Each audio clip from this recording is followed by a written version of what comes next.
Assalomu alaykum hurmatli tadbirkorlar. Sizlar bilan mana muntazam tarzda uchrashuvlar olib boryapmiz.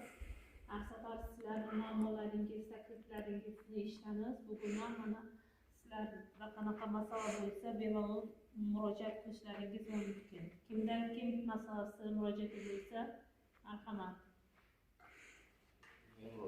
Keling. Assalomu alaykum. Assalomu alaykum. Abduhalim Shukriyevman, Bo'lsa mahallasida. Farhod farmatsevtika tashkiloti rahbariman.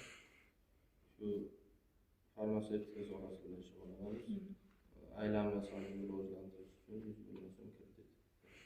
Aylanmaga 100 million so'm kredit kerak. Xo'p. Sizga bunaqani kredit bera olamiz. Siz nechta ishchi o'rningiz bor? Ishchi o'rin hali yangi firmamiz. Yangi firma necha kishi bilan ishlayapsiz? 2 kishi. 2 kishi. Kelajakda yana ishchi o'rin ko'paytirish niyatingiz bormi? Yaxshi.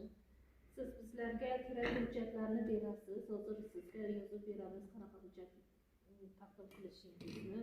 100 million so'm bizlarda kreditlarimiz bor. Yaqin kunlarda sizga kredit ajratishni bildiraman.